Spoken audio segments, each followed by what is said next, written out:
ताजमहल एक ऐसा नाम जिसे सुनते ही आंखों के सामने एक सफेद संगमरमर की आलीशान इमारत आ जाती है। लोग कहते हैं कि ये मुगल बादशाह शाहजहां ने अपनी बेगम मुमताज महल की याद में बनवाया था, लेकिन कुछ लोग इस कहानी को झूठा मानते हैं। उनका कहना है कि ताजमहल असल में एक शिव मंदिर था जिसका नाम था तेजो महालय। अब सवाल ये उठता है, क्या ये सच है या फिर एक नई कहानी बनाई जा रही है? इस दावे की शुरुआत हुई थी इतिहासकार P.N. ओक से। उन्होंने अपनी किताब में लिखा कि ताजमहल असल में एक प्राचीन हिंदू मंदिर था जो राजा जयसिंह की जमीन पर बना हुआ था।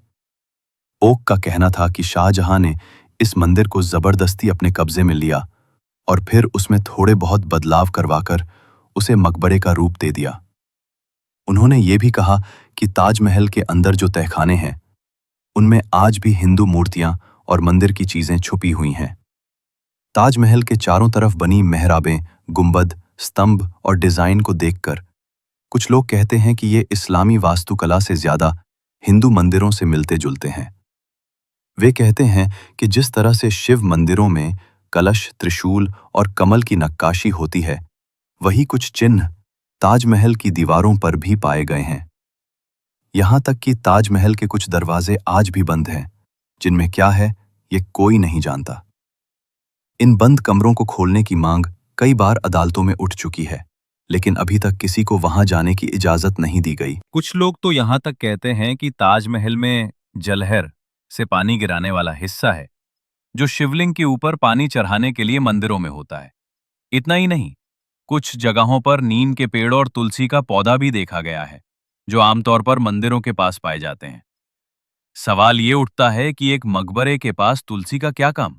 इसके अलावा इतिहास में दर्ज है कि ताजमहल की जमीन राजा जयसिंह की थी, जिसे शाहजहां ने जबरदस्ती ले लिया। ओक का दावा है कि असली दस्तावेज और सबूत आज भी छुपाए गए हैं। वे कहते हैं कि अगर सच में अंदर छुपे हुए कमरों को खोला जाए तो वहां से शिवलिंग और मंदिर से जुड़ी चीजें मिल सकती हैं। यही वजह है कि आज भी कई लोग इसे तेजो महालय मानते हैं। इस दावे पर कई लोग विश्वास करते हैं तो कई लोग इसे पूरी तरह झूठ मानते हैं। पर एक बात तय है, ताजमहल को लेकर जो सवाल उठे हैं वो सिर्फ हवा में नहीं है। उनके पीछे इतिहास के कुछ पन्ने, कुछ शक और कुछ अनकही बातें जरूर छुपी हुई हैं। ताजमहल को लेकर जो सबसे बड़ा सवाल है वो है, इसके अंदर के कुछ दरवाजे क्यों हमेशा के लिए बंद कर दिए गए हैं? क्या उन कमरों में ऐसा कुछ है जिसे छुपाया जा रहा है? कई लोगों का मानना है कि उन तहखानों में आज भी हिंदू धर्म से जुड़ी चीजें मौजूद हैं, जैसे शिवलिंग, मूर्तियां, पूजा के चिन्ह और पुराने शिलालेख। पर अगर ऐसा कुछ नहीं है तो फिर इन्हें खोलने की इजाजत क्यों नहीं दी जाती? कुछ समय पहले एक याचिका अदालत में दायर की गई थी जिसमें मांग की गई थी कि ताजमहल के 22 बंद कमरों को खोला जाए और सच्चाई सामने लाई जाए। लेकिन अदालत ने कहा कि ये इतिहासकारों का काम है, अदालत का नहीं। अब यहां पर सवाल उठता है, अगर ये सिर्फ इतिहास का मामला है तो फिर सरकार या पुरातत्व विभाग इन कमरों को खोलकर सब साफ क्यों नहीं कर देता? क्या छुपाने के लिए कुछ है?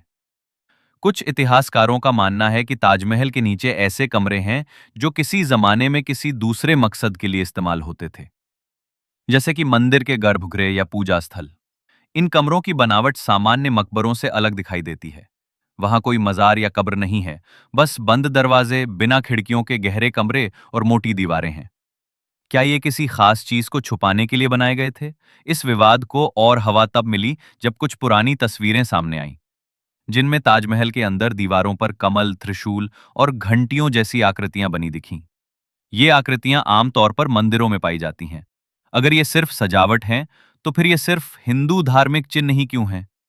और अगर नहीं हैं, तो उन्हें हटाया क्यों नहीं गया?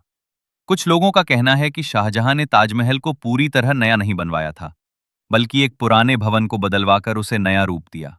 उनका दावा है कि संगमरमर की दीवारों के पीछे अब भी पुराने पत्थर मौजूद हैं, जिन पर संस्कृत या ब्राह्मी लिपि में कुछ लिखा हुआ हो सकता है। लेकिन जब तक ये दीवारें नहीं खोली जाएंगी, तब तक ये सब केवल अनुमान ही रहेंगे। इस विषय में जब सोशल मीडिया पर बहस तेज हुई तो कई लोगों ने ताजमहल को लेकर वीडियो और फोटो शेयर करना शुरू कर दिया। कुछ ने यहां तक कहा कि अंदर के कमरों में आज भी पूजा होती है। लेकिन प्रशासन इन बातों को छुपा रहा है। इन दावों की सच्चाई क्या है, ये तो साफ नहीं, लेकिन इतना जरूर है कि ताजमहल अब सिर्फ एक स्मारक नहीं रहा। वो अब एक ऐसा सवाल बन गया है जिसका जवाब हर किसी को चाहिए। इतिहास हमेशा से दो तरह से देखा गया है, एक जो किताबों में लिखा गया और दूसरा जो जमीन पर दबा रह गया। ताजमहल से जुड़ी सच्चाई शायद अब भी जमीन के नीचे किसी तहखाने में बंद पड़ी है, और जब तक वो दरवाजे नहीं खुलते ये बहस बंद नहीं होने वाली। ताजमहल अब सिर्फ एक इमारत नहीं रहा, ये अब राजनीति और आस्था के बीच खिंची हुई एक रेखा बन चुका है।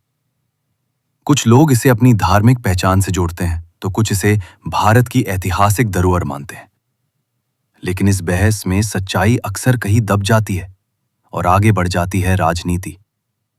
हर बार जब ताजमहल को तेजो महालय कहा जाता है या अदालत में कोई याचिका लगाई जाती है तो कुछ राजनीतिक दल इसे समर्थन देते हैं और कुछ विरोध करते हैं। चुनावों के समय यह मुद्दा अचानक गर्म हो जाता है। कोई इसे हिंदू अस्मिता से जोड़ता है तो कोई इसे मुसलमानों की धरोहर मानकर विवाद को खारिज करता है। सवाल उठता है, क्या सच जानने की जिद भी अब वोटों के लिए इस्तेमाल हो रही है? सोशल मीडिया इस आग में घी डालने का काम करता है। एक तरफ वीडियो वायरल होते हैं जिनमें कहा जाता है कि ताजमहल कभी शिव मंदिर था, दूसरी तरफ इसका मजाक उड़ाया जाता है और उन्हें फर्जी इतिहासकार कहकर चुप करवा दिया जाता है। पर दोनों ही पक्षों की एक बात समान है, उन्हें सच्चाई से ज्यादा अपने पक्ष को सही साबित करना जरूरी लगता है। सरकारें भी इस विषय पर अक्सर चुप्पी साध लेती हैं। जब कोई आरटीआई या अदालत में याचिका लगती है तो जवाब यही आता है कि सब कुछ रिकॉर्ड में है, लेकिन कोई कमरा नहीं खुलता, कोई दीवार नहीं हटती। अगर सब साफ है तो फिर छुपाया क्या जा रहा है? और अगर वाकई कुछ नहीं है तो जांच कराने में हर्ज क्या है? कई लोग मानते हैं कि ताजमहल पर चल रहा विवाद जानबूझकर जिंदा रखा गया है ताकि लोगों का ध्यान असली मुद्दों से हटाया जा सके। इतिहास के नाम पर धर्म और राजनीति को आपस में उलझाकर पेश किया जाता है। नतीजा यह होता है कि एक इमारत जो कभी प्रेम की निशानी मानी जाती थी अब नफरत और शक का केंद्र बन गई है। सवाल ये नहीं है कि ताजमहल मंदिर था या मकबरा, सवाल ये है कि क्या हम सच्चाई से भाग रहे हैं? क्या हम उस इतिहास को जानने से डरते हैं जो किताबों से हटकर कुछ और कहता है? और सबसे बड़ा सवाल, क्या हमारे देश की धरोहरों का भविष्य भी राजनीति के हाथों में रह जाएगा? ताजमहल को लेकर जितने सवाल हैं उतने ही जवाब भी दिए गए हैं, लेकिन शायद सच्चाई आज भी चुप है। एक तरफ वो लोग हैं जो इसे भारत की सबसे खूबसूरत मुगल धरोहर मानते हैं, उनके लिए ये शाहजहां और मुमताज के अमर प्रेम का प्रतीक है। वहीं दूसरी ओर वो लोग हैं जो कहते हैं कि ये प्रेम की नहीं, परंपरा की लूट की कहानी है। एक ऐसा मंदिर जो जबरदस्ती कब्जे में लिया गया और इतिहास को झूठ की चादर से ढक दिया गया। कई लोग कहते हैं कि अगर ताजमहल सचमुच एक मंदिर था तो फिर उस समय के हिंदू राजा और पुजारियों ने इसका विरोध क्यों नहीं किया? लेकिन फिर सवाल यह भी है कि क्या उस दौर में विरोध की कोई गुंजाइश थी? क्या सत्ता के सामने आवाज उठाना इतना आसान था? क्या इतिहास वही होता है जो जीतने वाला लिखता है? इतिहास के कुछ पन्नों में यह भी दर्ज है कि आगरा और इसके आसपास के क्षेत्रों में उस समय कई मंदिर तोड़े गए थे और उनकी जगह मस्जिदें या मकबरे बनाए गए। तो क्या ताजमहल भी उन्हीं में से एक है, या फिर यह सिर्फ एक संयोग है जिसे आज कुछ लोग साजिश की तरह पेश कर रहे हैं? पुरातत्व विभाग का कहना है कि ताजमहल में ऐसा कुछ नहीं है जो इन दावों को साबित कर सके। लेकिन फिर सवाल उठता है, अगर कुछ नहीं है तो फिर 400 साल बीत जाने के बाद भी कुछ दरवाजे बंद क्यों हैं? तहखाने क्यों आज भी सील हैं? और अगर सच में सब कुछ साफ है तो फिर इन्हें खोलने से डर क्यों लगता है? सच क्या है ये कोई खुलकर नहीं कहता। सरकारें चुप हैं, अदालतें कागजों का हवाला देती हैं और जनता सवालों के साथ उलझी खड़ी है।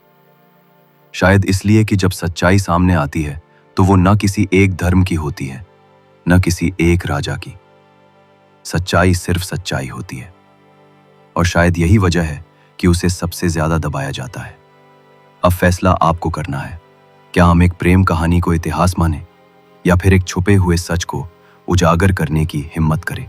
और सबसे अहम सवाल, क्या हमारी आने वाली पीढ़ियां ताजमहल को देखकर इतिहास पर गर्व करेंगी, या सवाल